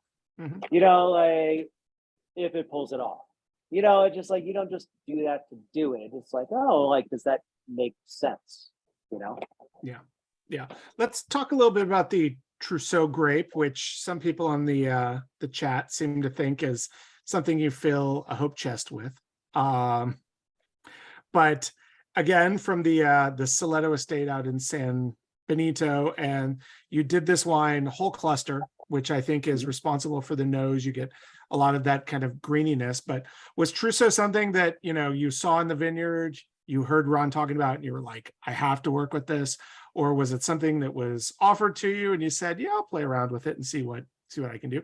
I should also mention that Trousseau has the best secondary name of all time, which is Bastardo, the Portuguese name for it. And I love referring to it as Bastardo as opposed to Trousseau. Yeah, well, it's a pain in the ass in the vineyard. So that's why it's called the bastard. So vineyard managers hate it. So, it was something, it was interesting to me. Like, I talked to Ron about it. There's only 3, there's not a lot of it in California. Yeah. And that's kind of been this like developing ethos for Adroit. It's pointing out and recognizing the diversity that California can provide. And it harkens back to this mid 80s, early 90s era, where it's like, one of our newest releases is Ribolla. Like that wouldn't be that weird 30 years ago. Now it's like, oh, that's crazy. You're just like, how is that crazy 30, 35 years later? Right. But it was like normal back then. It's just weird. We have the Judgment of Paris. The Judgment of Paris ruined everything because they tore out all the Valdegui and the Charbonneau and Carignane and the really fun stuff and just planted Cab, Merlot, Chard, Washer and yeah, even where it didn't make sense. Right, exactly. Yeah, so finding these experimental vineyards where there's just this like tiny little bit of it, and we're lucky enough to be part of that, is pretty terrific. And I felt as though Trousseau and the wines that I've had, the grape itself would lend itself well to our winemaking approach, and it seems to have. Yeah. I think it's really cool because I'm actually working on a story right now about producers in California that are focused on Italian grapes, like exclusively focused on Italian grapes. And I was thinking about it just because I've been trying to figure out how I'm going to approach the opening of this. And it's this idea that we are dominated by French grapes. Trousseau is a French grape, so I get that, but we are dominated by Chardonnay, Pinot Noir, Cabernet Merlot. And you're right, like all these grapes had more of a role long ago. They were not unheard of to plant Italian grapes. Your intro is that the original grape growers in California were the Italians. So we are but those Primitivo. Guys but they didn't bring over Ribolla and Falanghina. They didn't bring over all those great grapes. They didn't. But it's still this fascinating thing how the French grapes have, other than Pinot Grigio, have really dominated, the wine speak of the average consumer. Well, it's what kind of like worked, and it's very strange to me where people just like accepted that. And sorry, so it's getting close to bedtime. It's crazy. If you need to take a break, we can talk amongst ourselves. So I may need to. Mama's rightfully giving me some dirty looks. Hey, you want one of these? Okay, it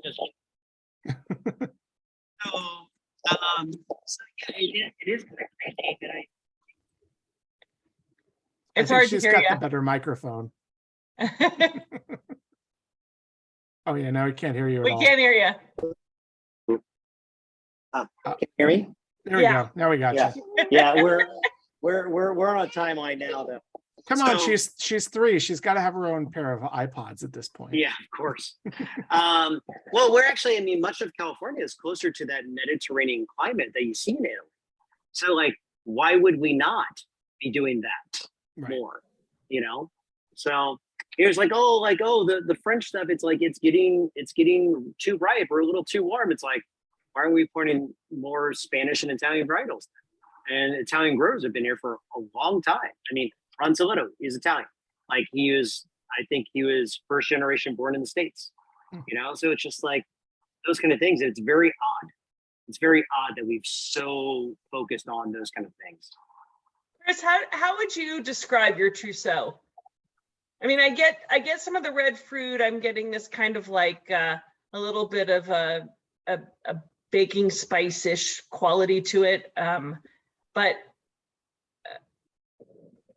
well, for me, it's you okay? it's purple pink, but it's transparent. It's the label. So it's stainless steel. That's the kind of aluminum foil on it, and it's purple pink, but it's not like this density. So it's like this medium to almost even kind of dark color at times from flavor perspective without being heavy. Yeah. It does have a sort of savory characteristic to it. I think that's Trousseau. It makes it very like food friendly in the vein of Pinot Noir, Gamay, Grenache. You know, these, you know, like, I know Patty, you said that the color is beautiful, and I mean I do. My heart sings when I see like this color red wine. I mean, Grignolino from Italy, Trousseau. I mean, they're just gorgeous. And Calaverga. yeah, and what I find fascinating is, you know, these fell out of favor in the US because, well, around the world they fell out of favor, and in a lot of places in Italy, a lot of these grapes became almost extinct, and luckily people are bringing them back because people didn't appreciate light colored red wines. Right. Clearly, when you smell it, it's got aromas. When you taste it, it has flavor, but there was so much assumption that light color meant light body or light red. And so they fell out of favor, and we need to enjoy these wines because they're beautiful. Yeah. No, you're right. And Scott, thinking of vanilla ice cream, I think is because it has that weight to it. It has a creaminess. It actually reminds me a little bit of like a lighter colored version of Cinsault. Cinsault has that same kind of creaminess, that lighter, more strawberry fruit to it. Still with great acidity, but Cinsault to me has a little more weight to it, where this is lighter. But because it's whole cluster, you get that stemminess. It's a really, really beautiful wine. And, you know, this is one that I want to, tomorrow night, I'm going to put this in the refrigerator and throw a nice chill on it. And I think it's going to be really enjoyable at a cooler temperature at like a 37, 38, 39 degrees, where you won't lose a lot of the fruit, but you get that cool, refreshing blast to it. Yeah. Imagine this with your Thanksgiving dinner. Ooh. Yeah. I'm about to lose this fight, guys. Okay. So, because the women are ganging up on me. Do you want us do you want to give us 5 minutes just to talk about the Carignane, and can you do that, or are you out? So the Bull Carignane it's up from Mendocino, and honestly, I've always adored Carignane. It's a horrible grape for the first 40, 50 years of its life, for the most part. And then something special happens. You know, I hope I have that kind of late career renaissance as well. Sorry. Yeah, just take us with you. Grab the camera and take us here in. we go. Okay, whatever you want, man. We'll talk at bedtime. Yeah. So I like may the be donut reading, folder. like, we may start singing Bob Bob Black Sheep soon. That's on the thing. So we'll sing Car Carignane. runs around naked. So we just moved to this house and there's no artwork on the walls.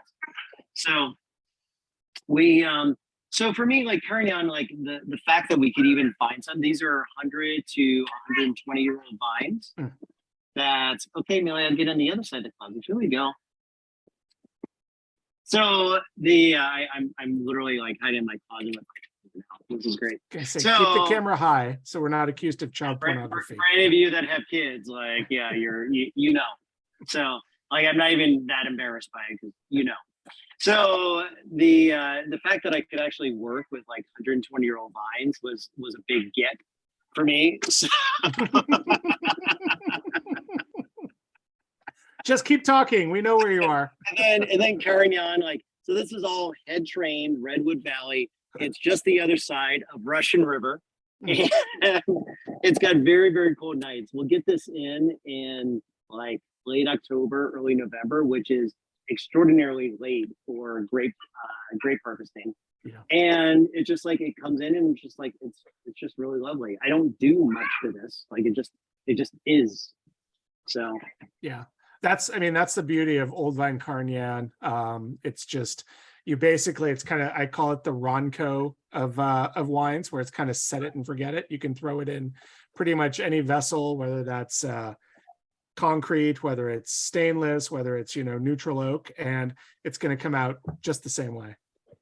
Yeah, and we do so we often ferment this in we now have to do ring around the rosy. That's so okay. we ferment this in this. Hopefully she doesn't have the plague. Yeah, I know. So we did that a couple months ago. So we fermented this in an old dairy tank that we actually converted into basically a stainless steel lagar, like they do in Portugal. Yeah. So, and what that does is it actually keeps the heat down on a little bit because you have a greater surface area on top. So it allows for a lot of foot treading. So it's very foot treaded. It's not as hot a fermentation as some others. So you get like a fresh kind of florality to this wine, whereas Carignane can be a little dense and heavy for some. Yeah, no, I love it. It's light. I always think of Carignane as the best steak wine that's out there because it has this great acidity to it. There's almost kind of a meaty, savory note on the body. The tannins, especially with older Carignane, 80, 90, 100 years, they're super soft and just, I mean, almost like transparent in the background, but just a beautiful wine to pair. Yeah, just a great wine to pair with a beautiful, you know, ribeye or porterhouse or wagyu or whatever, like the best meat you've got. Yeah, and it's all the things you want out of Cabernet. Yeah. Also some of the things that you takes away some things you don't want out of Cabernet, and you can drink it young, and it does age too. Yeah. I think that also the texture and the body of this wine is something you can even do with salmon, you know, or tuna. Like, yeah, because it's not super heavy. It's not like crazy tannins. Yeah. Yeah, it almost has a Pinot Noir weight to it. You could pair this with duck or like some nice portobello mushrooms or something like that. It's a beautiful lightness to it. It's So gorgeous. Dark flavors, but you don't have to have a ton of weight for it. yes. It's a gorgeous wine. It is absolutely beautiful. So Chris, if folks are up in the Carmel Valley, want to come and visit you or want to buy more wines, what is the best way for them to do that? So they can email us, like Katiana takes care of all of that too. And like she runs a taste room out there. And then like we've got our wine club, like we're about to launch the Adroit one. So that just started. And I think we just got censored. yeah. So we have our websites and like we can give our contact info and that kind of stuff too. So but I think this one is done with me being on the phone, guys. I'm so sorry. No, that's okay. We appreciate you being here. We're sorry we ran a little long, but parenting does not wait. So no, and I can try the rhyme and reason with her. Like I don't win against my wife. I'm certainly not going to win against my 2-year-old. At that age, stick with more rhyme than reason, I would think. In one more year, I give you one more year, and then the reasoning starts just a little bit. Yeah, then you get the why. Okay. But why? But why? But why? So, like, we'll see. Yeah. Awesome. Well, you can go to the website, which is seaboldcellars.com, I believe. Yep. So they can go check that out and answer any questions. You can find all of the wines there. And of course, then email them directly and they can send you whatever you like. But thank you so much for being here. We appreciate it. Have a good night. Thank you, Millie Mae, for all of your. Say bye, Millie. Okay. Bye. Bye. Say bye. All Bye, right. Millie. Bye. Have a good night. All right, guys. Thanks, Sorry, Chris. Take care. All right. Thanks. Have a good night. Bye. Bye. All right. We've never had one end that way. That was the most abrupt ending we've ever had. Plus, I don't know if I'm actually going to be able to put this one up on YouTube. So why not? I think there's a little flash of nakedness. There's a slight flash of child nudity, which might get us flagged. It was so cute, though. That was so cute. I'm not quite sure how I'm going to edit that one out. You have to figure out how to edit and just edit with the blur. But that was like the Blur, you can blur it. I think that's what I do. I think I blur it out before. But how he's still like upload that. speaking about all the wine as he's spinning and talking and still able to. I mean, best multitasking I've ever seen. Like, It's great. Yes. It was great. phenomenal. Yeah.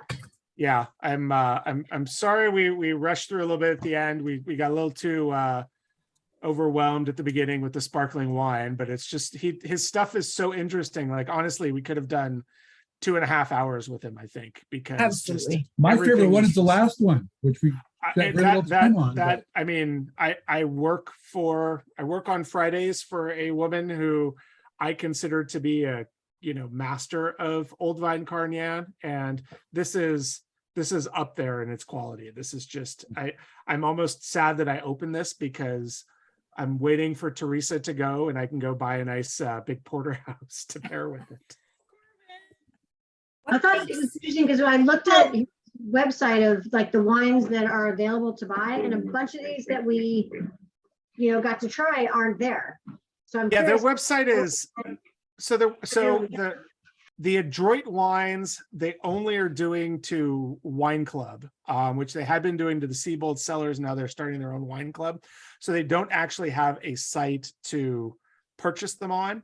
The bold wines, there are a few that are on the website, but a lot of those are they're their higher volume wines. So they tend to be more of the wholesale wines that they sell out there. So yeah, but it's one of those where I will pass along tomorrow when I send out the replay link, his and Katiana's email. And if there's any wines that you want to order from them, you can absolutely just let them know, any of these four at least, and they'll be able to get them to you. Yeah, I've known Chris a long time because when he was a sommelier at Spago, I was working for an importer and he was one of my accounts. So I met him back then and used to sell wine to him. So I've known him over the years, running into him at Pebble Beach Food and Wine in different places and stuff. But it was when I was in Cienega Valley visiting Eden Rift on a trip, I ran into him because we did a big dinner at Christian's house. And the thing that just absolutely I loved about Chris is he was pouring a white wine. I forget exactly what it was, but it was a very weird combination of grapes. It was almost as weird as the Colombard and Barbera. It was just like, why is there Falanghina in your Chardonnay or something. Right? It was something weird, or it was a red grape. And he said, well, because when I walked into the winery and went to ferment, they were both there. And that was his answer. And I just loved it because the result was so good, but the intent was so random and it could have been anything else. And I think that's what's so delicious. And then the wines are low alcohol. They're very clear to be low intervention, really focused on vineyard. These are just the delicious wines to enjoy with food. Yep. Scott, what were you going to say? Hey, Chris. Oh, Yes. Chris. You do blind tastings, but does tonight classify as a naked tasting? I don't think she was tasting, so I'm not going to count it. Okay. I will say that there have been some naked tastings in our house, but you don't want to know about those. That's what I wanted to do tonight, but I had to come to Scott's house instead. Well, Sorry, Chris. if D allows it, then that's fine. But I don't. No, you shouldn't, Scott. I see Kelly is not there, which is a good thing. She's over here. She's in hiding. Oh, she's smart. I can't come on camera. I don't have clothes on. It was part of the premarital contract. Was just so you know, we are a naked family. It runs in the family Jim because they Chris. both think we should be naked all the time. So whatever. Well, it's natural. Yes, Patty. Yeah, thanks. I understand that old vine is kind of like this term that's trendy, but it Yep. doesn't really have a definition. And you were talking about old vine Carignane, if I'm saying it right. Carignan. Carignane. Say it again. Carignan. Carignane. Either Carignane or Carignane. You'll hear it pronounced as both. All right, which is which? Allison will correct me. I'm sure Allison. Carignan. Allison Carignan. is always correct. Yeah. Okay, but what makes it old vine, and 50 years. how do we avoid the trendy thing of old vine, like old vine Zinfandels that may No, never have been? No, old. Patty. Old vine Zinfandels are old vine Zinfandels. They are. The vines are 50 years or older. You don't call them old vines if they're 20 or 30 years. Okay, call that's what I've There's heard. no legal law that says they have to be a certain age, but old vine is 40, 50, 60, 70 years. Okay, Yeah, cool. Okay. Generally, the people who put old vine on their labels, 50 is probably the benchmark. There might be some people who are doing 40-year-olds, and it depends on the vine. I mean, 40 is about the like top end for Cab and Merlot and Chardonnay. So if it's an old vine Cab, it might be at that point. But if you're talking about Zin, if you're talking about Cinsault, if you're talking about Syrah, Grenache, Carignane, it's generally, if you see old vine, I think 50 is going to be a minimum. And odds are, especially if you see it from Mendocino or Redwood Valley, it's going to be in the like 80, 90, 100-year-old. And of course, Okay, so I have an even more naive question. Please. So when you look at something that says old vine, what are you looking for that makes it old vine that makes you want to buy it because it's old vine? Well, one trick to let you know is that beyond Zinfandel, which will say old vine Zin, you don't always know old vines. You have to read the back of the label and hopefully they tell you. Lodi is a great example with the Cinsault Vineyard and others. And one of the keys to know is when you have an old vine, these are beautiful old things. They don't need a lot of water, but they need a lot of care. Yeah. And they're very expensive to maintain, even though they're generally organic and well treated, but their yields are not very big. They're not an incentive for most winemakers to maintain because they're not producing a lot of fruit. What they produce is great.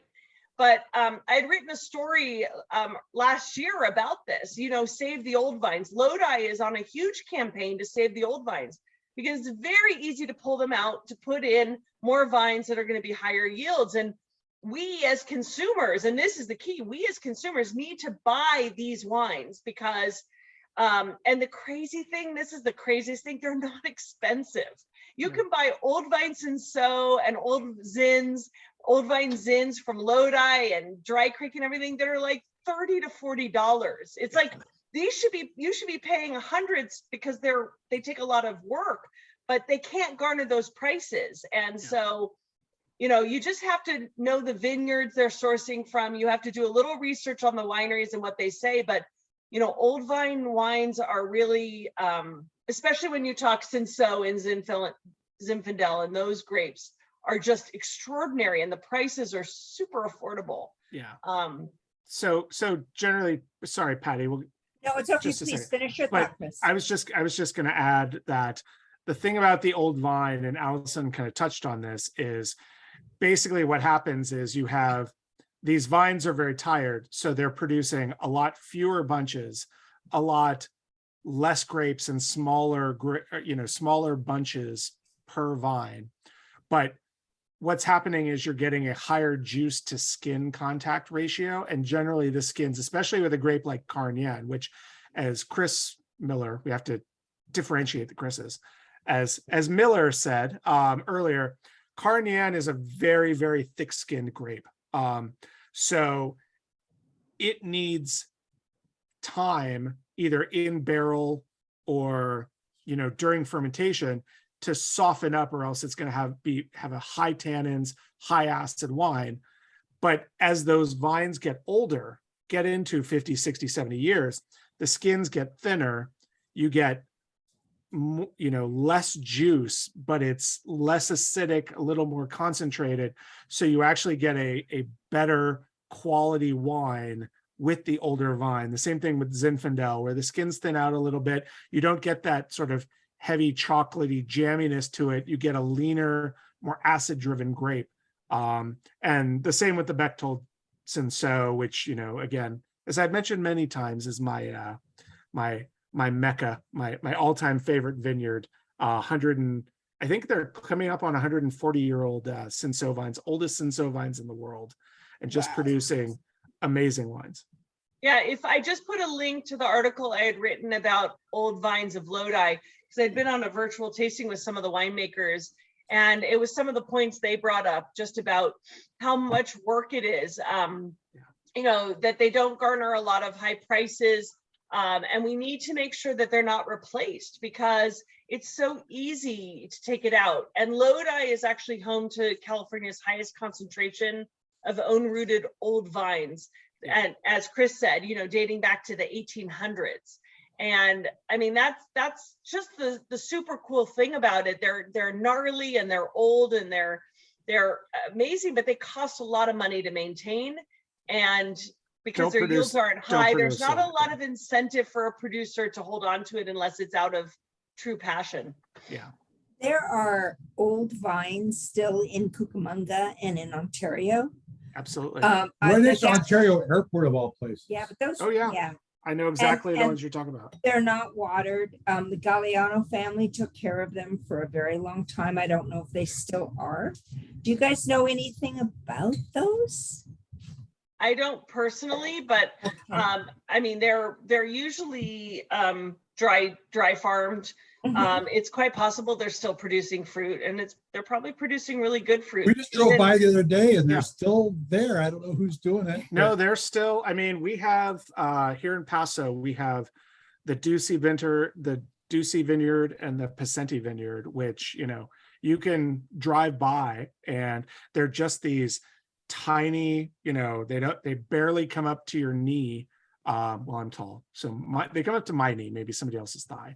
But just these like super thick gnarled vines. And yeah, you know, that Guasti area that is now Rancho Cucamonga, that was, I think, as Chris was alluding to earlier, you know, that was up until the 1960s or 1970s, that was the most prosperous wine grape growing region in all of California, was that area. And it was all those old Zinfandel vines that a lot of them still maintain in that area. And you're still growing great old vine Zinfandel. And I know when we were talking with Patrick from Cavaletti, you know, he was sourcing Zinfandel from some of those old Rancho Cucamonga vines in there. Cool. And Okay. doing the old stuff. So you just, you know, you need to be a good consumer. It's funny, I've started to see some Napa and Sonoma producers starting to do old vine Cabernet and old vine Chardonnay, which I find Old Vine Chardonnay. Wow. interesting because the couple that I have had, I have not seen much flavor difference between those and a newer, you know, vintage of. Or Well, it newer just makes me vine. sad to drive by the vineyards near Ontario and go, it's just a matter of time before there's a big warehouse here. So I hope they hang on as long as possible. I agree. On old vines is not what the return on investment on a new warehouse would be. Exactly. And Amazon will make way more money with it. So but I mean, it is something like in the story I'd written, these producers in Lodi are really dedicated to it. You know, I mean, it's the same thing for doing organics or anything else. I mean, it costs a lot less money to not do those things. Right. But whether it's out of the flavor, the passion, the environment, you know, all the reasons why we do it. You know, that's why I think, you know, Chris's bent is forgotten grapes. And I think a lot of my bent is on small producers and, you know, the boutique guys, because there's a focus and a passion in them that, you know, that's what we need to support. You know, I'm not trying to knock grocery store brands and what's in supermarkets, because there are a lot of great wines you can find in there, but there's also a lot of mass produced crap that you find in there. And if you don't know about wine, you don't know how to wade through that quite as well, you know, to find good stuff. There are old vine wines available in grocery stores. You just have to know how to look for that. Allison, can you think of some? Well, I mean, Zinfandel is always the easiest one to do. And if you're doing I know. anything out of Dry Creek, you know, the classic, you're going to get old vine and it'll say it on there. And those producers, the old Italian families, are not going to put a old vine Zinfandel from young vineyards. Turley is a brand out of Paso, and they have a few other locations, but they're doing a lot of the old vine. They source from Bechtold, they source from Ducey and Pezzenti, some of the Lodi vineyards. So they're really preserving them. Jay Ducey here in Paso, you know, Janelle is doing a good job working with their older vineyards. So the nice thing is there is a movement these days to preserve those vines, much in the same way that these unusual varietals, Trousseau, Valdegui, Granolino, exactly. Yes. Falanghina, you know, as long as there is somebody who wants to buy those grapes, there will be somebody who will cultivate them. And what's been actually promising, but at the same time challenging, is over the last, I would say 5 or 6 years, I've talked to a few growers of some of these unusual grapes, and there has actually been a rising demand in them from young winemakers, up and coming winemakers who want to experiment with an Adroit or a Trousseau or something. So it's actually increasing the price of these grapes, which is where it gets a little dicey, because you don't want, suddenly you don't want like $6,000 a ton for Trousseau.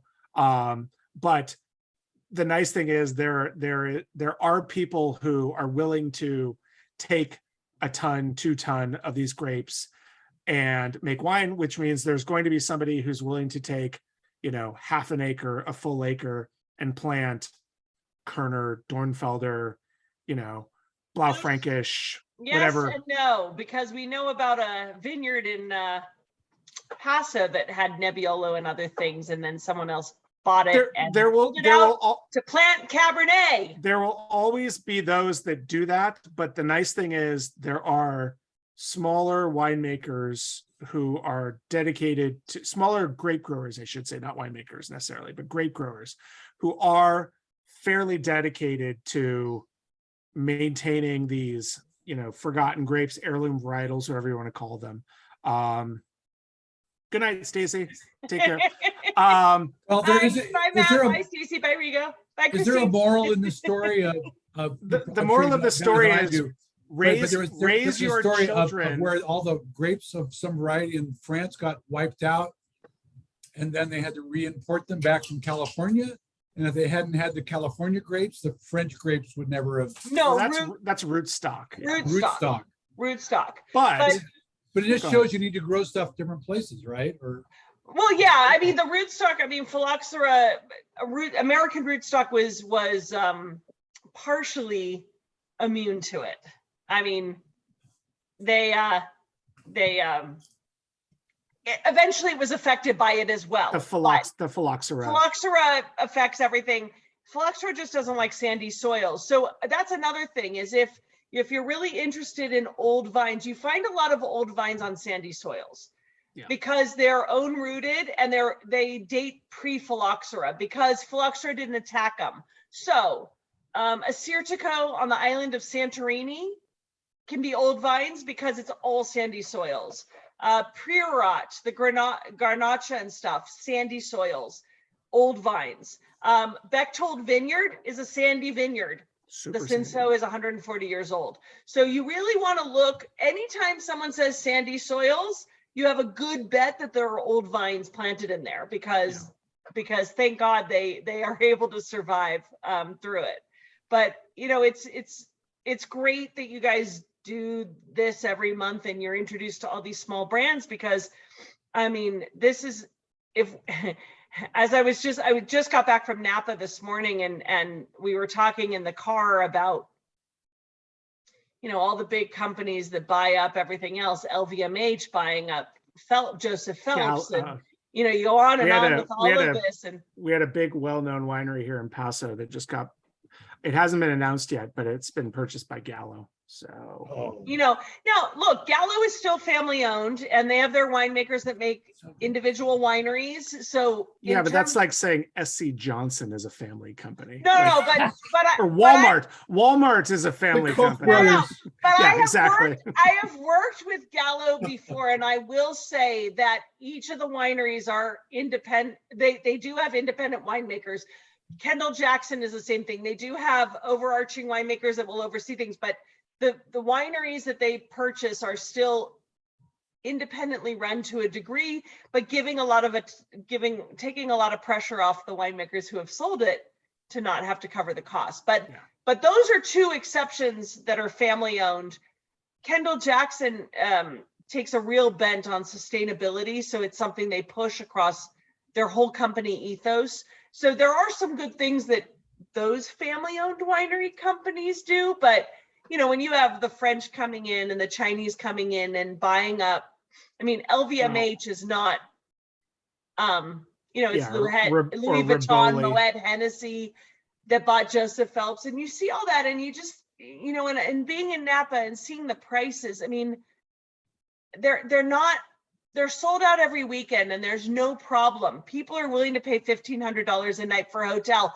But at some point, I mean, there are just like, I just don't know how they're just pricing the little people out. Like it's Yeah. crazy. We were It's- in Napa just a couple weeks ago, and what surprised me is that wine tastings are $75 a person. Yeah.